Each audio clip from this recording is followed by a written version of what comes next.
right. So we are live, and a very warm welcome to Sanjay Wadhwa, who's joining us all the way from India. And one of the key aspects, Sanjay, that we are hoping to hear from you today is really about the not only about the Indian market and why is it so hot right now, just in terms of all the action that we are seeing, but we'll also talk a little bit about your background, AP International, and the company and the group that you control. And then one of the things that we're hoping to sort of do is, for the benefit of the Vitrina network, also learn about what's really happening in the Indian market.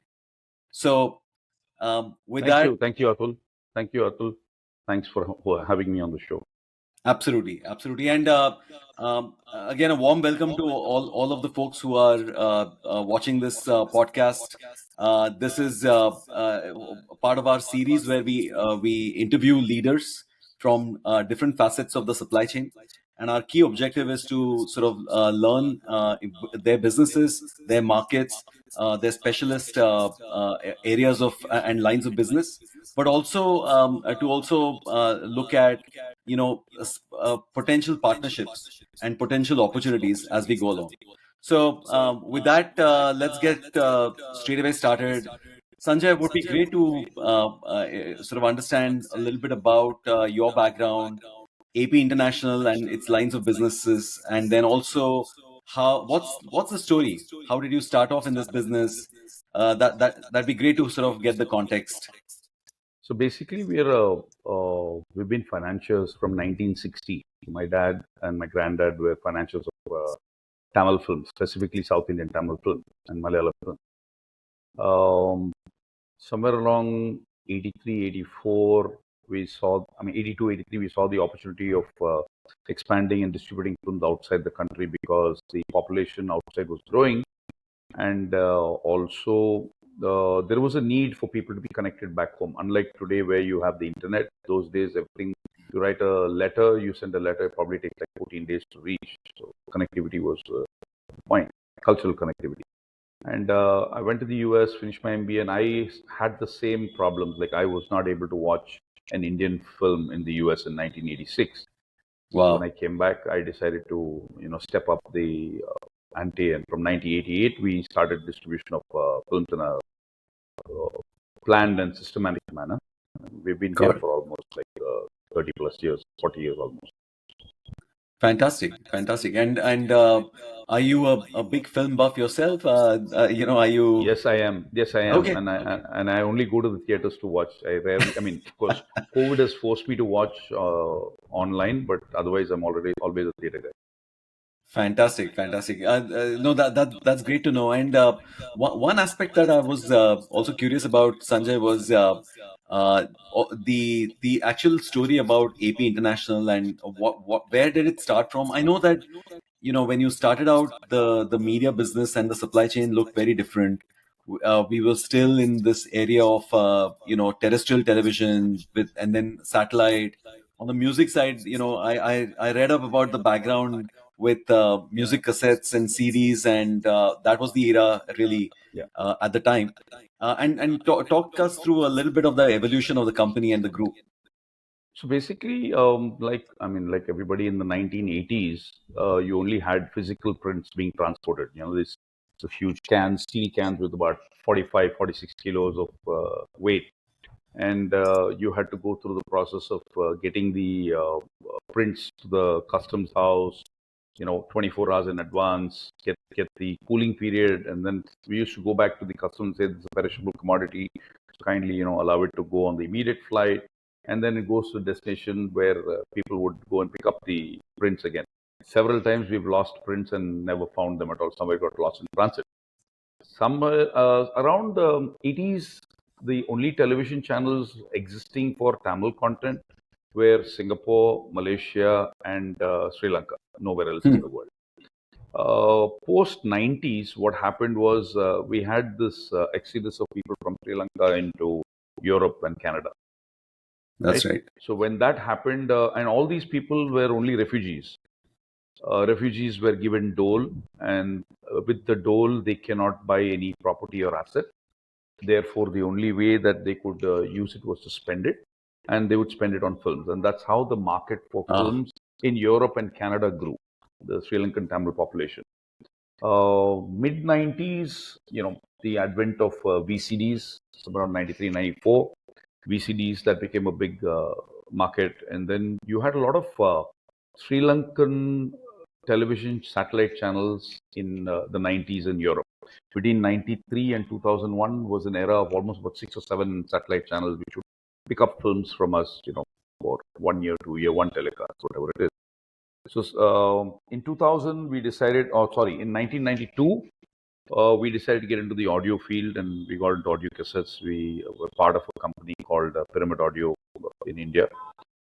We had about 500 films in about 7 years. Hmm. So CDs came along somewhere around 97, 98. We made CDs, we imported CDs from outside the country.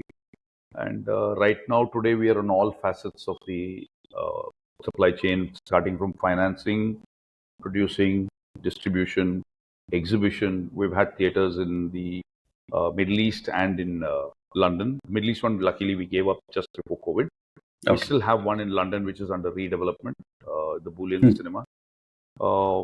Plus, we are on the OTT space. We supply to all the large OTT platforms. We have our own YouTube and Facebook pages where we have close to 24 or 25 million subscribers Wow. on our various pages. And plus, most important, we are now even restoring our own films. Like we own the library, we control about 1,700 plus films. So all these films are from 1941 onwards. Wow. And they're still in physical print from the up to 2010. They're still in physical print. So getting those prints, digitizing it for 4K, because earlier we Right. only had the betas and digibetas. So now all television channels need higher resolution. So we're doing all Got that. it. So we're in all parts of the value chain except talent management. Understood. Except talent Understood. management. Fascinating. And that's great to hear. And it actually sort of looks like it's a complete vertical integration in both directions, right? Yeah, Uh, it just happened by chance, not planned. It's just by default. Fascinating. And can you talk a little bit about the the financing and the production pieces? Over the last few years, what's been the practice? How many movies? Some background would be great, actually. So financing part of it, as we all know, the business itself is very risky, very dicey. That's right. So if you are not funding the top 7 or 8 artists in every language, then you're going to be in a situation where you will probably take a haircut on your capital at some point. That's right. So we always used to fund only the top 6 or 7 or maybe top 10 artists. Okay. Somewhere in the year 2007, 8, we found that we're individuals. We don't have a corporate lending institution or a background. So with our own funds, we found it to be a little risky beyond our risk-taking capabilities. So Got from it. Tamil, we moved over to Malayalam, where the numbers required were much smaller, but you can spread your money over several films. So let's assume hypothetically you have 2 films that don't make it to the release, or you don't get your monies. You still are okay because the others will pay for it. Fascinating. Tamil has become very, very expensive right now at this point. Fascinating. And again, for the benefit of for our network and viewers, one of the aspects that I wanted to clarify was that India is not a single language market. There are at least 10 very successful, commercially successful languages in India. Yep. Yep. The largest being the national language, which is Hindi, and then I Tamil and doubt. Malayalam I that you've doubt. made. I doubt. I doubt. Okay, It's not Hindi. So it's not Hindi Hindi. produces only 250 films in a year, whereas the 4 South Indian languages produce close to 700 plus films a year. Gosh. So just And from a volume perspective, it's from a massive. volume perspective, South India gives about 55 to 60% of the numbers. And Wow. even in terms of dollar value on the box office, the Right. Tamil and Telugu movies, the big ones, far surpass the North Indian ones. Fascinating. Fascinating. So Tamil, Telugu, Malayalam, and Kannada, the four South Indian languages, again, very strong, have a tremendous amount of loyalty with viewers. Right. They have Um, a fan culture that they have, that's right. unlike And in Bombay. that's right. That's right. And one of the interesting things about this market, also the South Indian market, and those four languages that we mentioned, is that there is still a practice to actually go to the theater. Yes, Um, very much, very very much. much. In fact, not only you go to the theater, you have the first day, first show concept where, I mean, of Ah, course, now there's a regulation where you can't have a show before 9 a.m. in Tamil Nadu, but a Rajnikant movie or a Vijay or an Ajit movie, you would have people at 3:34 in the morning, and you'll have 500 people inside the theater and 500 waiting outside trying to get a ticket to wow. go in. Gosh. Incredible. Incredible. And In fact, I still remember sometime in 2012 or 13 when the movie Linga came out right. in London in my theater in Bullion Cinema. So we actually had a huge 25 feet cutout, and people were standing on the balcony and pouring milk over the statue, Gosh. doing what is called palabhishekam, worshipping of the gods with milk. That is incredible. And again, actors In have London, been in in London, London. not in India. I'm not talking about India. In India, it's common, but I'm talking about in London. That is fascinating. And, again, South Indian actors have a demigod sort of status Yes. with their fans. And it's just always fascinating to watch and hear about. Um, Sanjay, would be great to sort of move to the challenges and opportunities within the industry, right? I know when we met the last time, we were talking about multiple different things, but one of the things that we talked about was just streaming, and how streaming in the last 2 years had actually moved a lot of their budgets into South Indian cinema, South Indian content. Are you seeing that play out? Is that a net positive? Is that a net negative? Would be great to sort of talk about a little bit on the opportunities and challenges in the business today. So let me put it this way: between 2017 to 2022, I mean, Hmm. including the COVID years, was more of a experimental or a honeymoon period for the OTT platforms, and they did put in a lot of budget down south. In fact, Netflix over the last 1.5 years has put in a lot of money down south. They've realized the potential of the southern films in terms of the eyeballs. But what has happened, um, because of them putting in money, Hmm. people come and say, okay, the last film went for, let's say, hypothetically $1 million. My film is a bigger budget, or it's the next film. You now need to pay me 1.2 million. Then Oh, 1.2 million with the same artist becomes 1.4, becomes 1.8, becomes 2.5. And somewhere along the line, it doesn't work out for the platforms, which is what we are seeing today. In fact, there has okay. been a huge pullback from the platforms, um, to the point that there are several big budgeted Tamil films and Hmm. Malayalam films, okay, that have not been sold. That normally would have found a taker on any day. Fascinating. The So essentially, the platforms have, markets. have have seen the, it's like I said, the honeymoon period is over. They're down to Right. reality. They've kind of seen, it's like they say in the venture capital industry, the winter has come. So I feel it's not winter, but definitely it's kind of autumn. Got it. Got it. No, fascinating. And again, I mean, I think we did see a host of competitive investments happening. Netflix, Amazon Prime, and some of the local players were all at the same time suddenly moving a lot of the focus into the southern languages and Yep. investing in that content. And do you see that equally affecting the four states, or is it largely Tamil and Telugu? So I'll tell you, Kannada, honestly, um, the pickup has not been as good. In a year, Okay. maybe 10 or 12 films just get picked up overall in a year out of the Okay. 140 or 150 that they make. But as far as the Tamil, Telugu, and Malayalam, yes, all three are having challenges right now. All Understood. three. And one of the themes, Sanjay, again, the last time that we met was that after PS1 and PS2 in Tamil, there was a return of families back into theater. Correct. Um, Today, when you sort of look at it, would love for you to sort of talk a little bit about both theater as well as broadcast, linear broadcast. in terms of, with the digital advent coming in and these digital players spoiling the market from a budget perspective, how has Say that spoiling translated? the market. I won't say they've spoiled the market. Okay, I won't say that. I would okay, say it's probably the greed of the talent and the producer that has understood. got it to this point.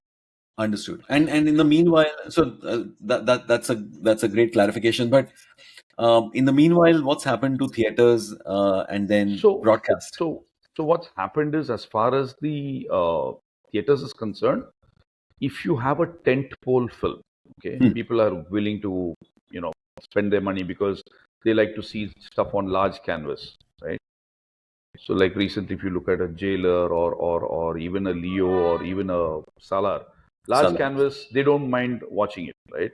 But if you're going to have a normal story within a four walls of a house, or something that people are willing to say, "Hey, I'll wait for it to This come to on come digital," on. Right. because in South, unlike in Bombay, in South it's a 4 week window, or at best a 5 week window. It's not going beyond 4 and 5 weeks. Okay. Okay. Okay. Um, but having said that, you do have those couple of breakaway films, like there have been, like for example, there's been Love Today.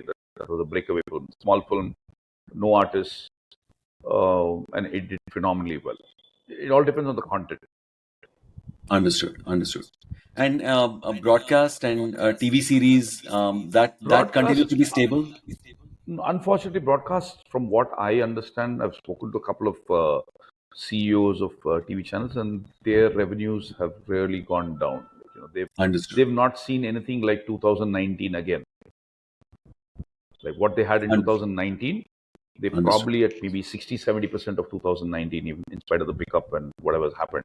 So linear seems to be a little bit on the slowdown path, Okay. broadcasting. Because what's happened is the digital films are available on digital, with bandwidth being available from 2017 onwards, thanks to the advent of geo. Bandwidth is like relatively cheap now, so That's right. everybody's got their phones connected. Everybody's watching on their phones, or tablets, or whatever, or for that matter, connected TVs. Right. So Right. Right. Right. that's where it is. Fascinating. Fascinating. So, with that, then would be great to understand. Today, as things stand now, how do you end up selecting projects in So your so, business? so I have this um, unwritten rule where I'm I'm an optimist, but I'm a pessimistic optimist. So instead of buying a film, everybody generally what they do is they say, okay, I'm buying a film for $1 million and I'll be able to make 1.2 million out of it. I look at the other way, because 90% of films are a failure, Right. right? Right. And failure is only the budget. It's not about the story or concept. That's right. That's right. So if you don't have it so what I do is I look at it at a point, okay, I'm buying this film for $1 million. What's the worst that can happen? The worst that can happen, I could make only 800. And if I'm able to withstand that loss of 200,000, I'll buy the film. Just bite Understood. as much as you can chew. So that's the first rule. I'm not going behind, okay, I want to do the biggest film ever. I want to do the best film ever. No, I'm happier actually doing smaller films, because for a Right. big film you don't need a distributor. You don't need anybody to push it, because it will get Push picked it. up from wherever you are, right? Right. Right. But Right. the joy comes to me from, for example, there was recently a small movie called Fight Club, Hmm. which was a small film, but promoted by Lokesh Kanakraj, who's a big director, and I was able to release it in 150 centers across the world, and that's something what I would love to do. Getting Right. getting the small film out to people, getting it onto the airlines, getting it onto the OTT platforms. I prefer working on smaller films rather than bigger ones. Maybe you do one or two a year, but I'm happier doing the smaller ones, because the bigger Understood. ones, I mean, honestly, when you do a bigger one, it's more of the hype and hoopla. And the hype and hoopla of a film lasts for only about maybe 40 days, like 20 days before and 20 days after. Like, for Right. example, today nobody's talking about, let's say Bahubali. What did Bahubali do? Bahubali did whatever it did. I mean, does it matter today? It's over and gone, right? That's right. That's right. Fascinating. And in terms of the structure of these the transactions, especially the distribution ones, um, besides the introduction of digital, how have things changed in the last few years? Have you seen any remarkable So, changes? from the international perspective where I normally deal, what's happened is the small films don't get any audience in theaters. So, if you were to release a film in the theaters, it'll Right, probably run up a negative because of your print and publicity. But then you have to do it only if you do that will the TV channel pick it up. Otherwise, the TV channel thinks that's a film that's not worth in the theater. Why should I pay for it? So, right. so let's say I bought a film for, let's say, hypothetically speaking, $50,000, right? Hmm. Unless I don't spend another $15,000 on the P&A, the television channels will not look at it. Interesting. Unfortunately, the producer says, I don't care about the 15 that you're putting in, which is going to be zero for you, but I want my money. That's the challenge we have. But then things are getting leveled out. Understood. The bigger And films are really doing well. Really doing well. The tentpole films are really doing well. understood. And how about, I mean, especially given your experience in international distribution, Sanjay, we now have seen a revolution of sorts with localization, dubbing. I mean, by the way, dubbing and localization continues to be one of the hottest categories on Vitrina, on our marketplace. We just have tremendous amount of searches that happen for localization companies. In fact, we are currently running multiple mandates for some of the largest companies, including Warner and Sony Pictures, for some of the localization work that they want to cart out. How has that changed the business? So honestly, I'd put it this way: I've been a proponent of subtitling of films. In fact, as early as 2003 or 2004, yeah, 2004, Chandramukhi, I got the prints subtitled. There used to be a facility in NFDC in Mumbai. We had to cart these 45 kilo prints, maybe 8 of them, 10 of them, send it to Bombay, get it subtitled there, and it would take its own time and then send it out. So Wow, localization is definitely required. My only feeling on this is, it's only over the last 3-4 years that, let's say, a Russian or a Japanese or a Spanish company is looking at South Indian cinema. They've always looked at Bollywood. So that's as right. early as, let's say, in 2005, when I went to the Cannes Film Festival for the first time, so I had a stall, and somebody came up to me and said, "Is your film Bollywood?" So I'm like, "No, it's not Bollywood, but it's exactly this, literally the same formula." And then I actually, the Cannes Film Festival, they give out a directory every year when you go with the That's what are the right. top 10 films of every country and footfalls and stuff like that. So I That's actually had right. to That's flip right. it around and turn it and show it to him and say, look, number one is Chandramukhi, number two is so and so movie. This is what the market is. I had to show the book to Right. him. Yes, I have in the past sold to German companies, dubbing, Turkish, but that very limited. Now, over the last 3-4 years, people are really, warming up to South Indian content. And for me, as far as I'm concerned, a Japanese, how would he care whether the language is Hindi or Tamil or Malayalam or Punjabi? It's Right. just a story, right? So it That's right. doesn't That's right. make a sense. So I think that's the next big play for Indian content, and needs to be, kind of, I'd say you need to grow it rather than, there was a time when in Germany people would go and sell films for $20,000, $30,000, $50,000, and then the market died. It's gone, Right. right? Right. You Right. need to Right. nurture the market and make it grow rather than just, That's right. That's right. take the money and run. That's right. That's right. Fascinating. And you mentioned about P&A for movies that did not run in theater. Is the expectation from the within the ecosystem that the localization would be done by your company and delivered, or is that something that you negotiate back with the So license? we don't sell anything dubbed in the local language. We do Okay. only subtitling. So, for example, in Malaysia, you have to either subtitle in Malay or in English for censor. You Hmm. can't censor the film unless it's done. Right. Likewise, in France, you need to do French subtitling. Germany, you need to German subtitle. For example, in the Gulf, you have to do Arabic subtitling. So all that basic is done by us. I mean, we Understood. outsource it to people and get it done. Understood. Understood.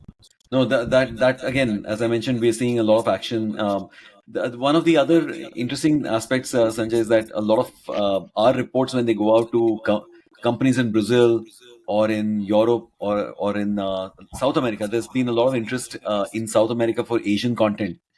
There we are now getting a lot of questions saying what is Malayalam, right?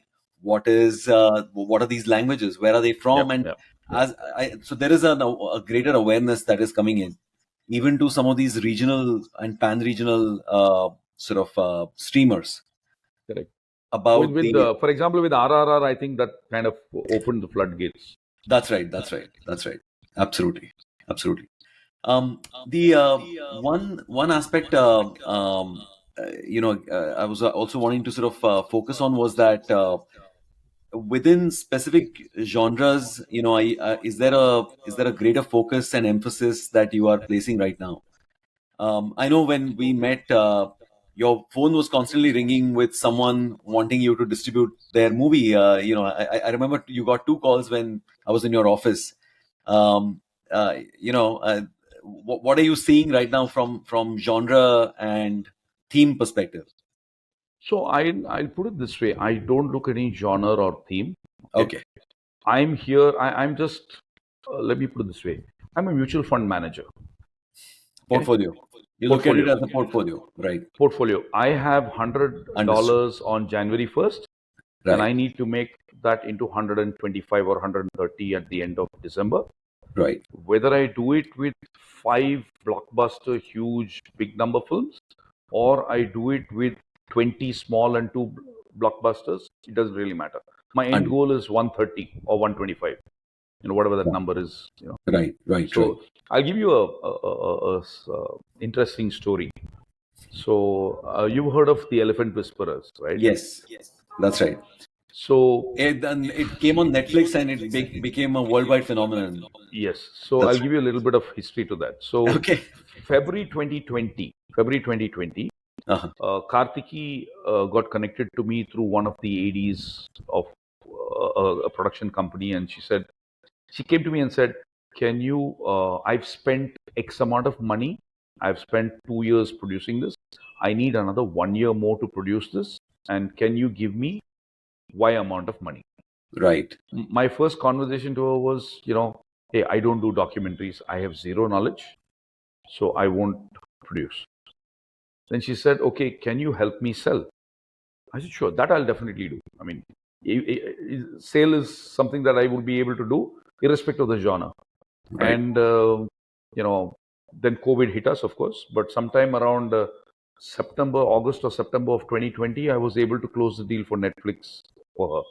So I was the one who closed it for her, and it Oh, turned out to be wow. an Oscar-winning film. I That's right. mean, so you don't know which film is going to turn out to be that gem. Fascinating.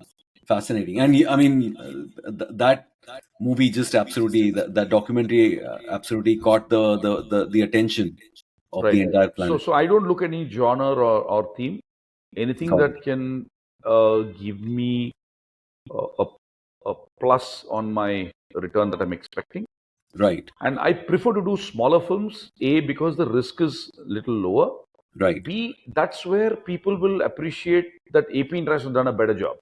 right, Because on a right. big film, anybody can do the same thing, right? That's right. On a big film doesn't make a difference. That's right. That's right. So in some of these cases, Sanjay, one question was how early in the development do you get involved? Is it largely at the production financing stage? Could be at various stages. For example, Okay. I'll give you an example. There's a movie Kabali which was made with Mr. Rajinikanth as the hero, right? Yeah. Yes. The day the producer paid him in advance, I paid the same day. Wow. Okay. Same thing Got with it. the movie called Shivaji with Shankar and Rajinikanth in 2006.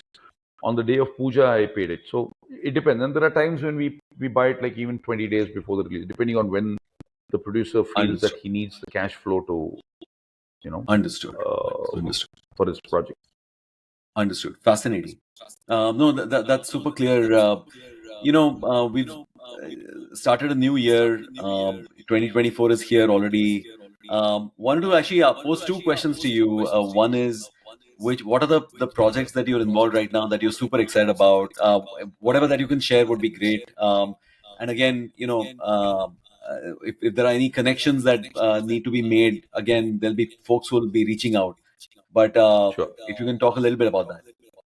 So there are a couple of interesting projects. One is a film called Tangalan, which is Okay, with the actor Vikram, and it's probably going to be debuting at a film festival shortly as one of the opening films. It's not yet fascinating. announced, but it's a fantastic film. It's a period kind of a film with director Par Ranjit. One is that, and another one called Kangua, which is with the actor Surya. It's a huge, large budget film Hmm. towards summer. It should release around summer. So two big projects that we are handling this year, which are really exciting for us. Other than that, we have a few Malayalam films also. Understood. Uh, we have a couple of Fahad Fazil films. We have Tovino films. These are good projects. And of course, we have the smaller ones, which you work. Got it. Got it. And last question, really, Sanjay, was relating to expansion plans. As you look at your business, are there new areas that you are sort of venturing into, new markets or new languages? It'd be great to sort of understand that part. So, what has happened over the last 4 5 years? I mean, earlier a Hindi distributor would only do Hindi and he won't do Tamil. A Tamil distributor will do only Tamil, he won't do Telugu. A Telugu distributor will do only, Telugu and not Hindi or Tamil. But with all these multi-language films, this pan-India films, what's happened is those boundaries have blurred. Ah, So we are now able to get into different languages films, and basically it's about distribution on the major that's right. markets, right? That's right. So that's happening all over. I mean, we are able to do other languages also. Okay. I don't know whether there's any new venture that I'll be going through because we already have the entire value chain, so I can't see anything more that can be done on the value chain. But yes, new markets, yes, I probably would like to, we have, as I said, about 1,700 films where we Right. have the rights for dubbing for international languages. Okay. I'll be happy Interesting. to, look at a Spain or a Thailand or a Germany or Okay. France, or even South America, whatever. That's something that Fantastic. I'd definitely like to look at. Understood. Understood. No, that's great to know. And again, as I mentioned, our user base is in all of these key markets. This is it's a good cue for folks who want to get in touch with Sanjay and AP International, especially for the distribution of the acquisition in this case of the the the catalog, the distribution catalog that you have. That'd be great.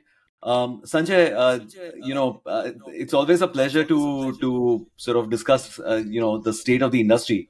And I think today one of the interesting learnings for me as well was to learn a little bit about the business and its evolution, and your next year's focus. So, on behalf of everybody at Vitrina and our network, thank you so much for speaking with us today.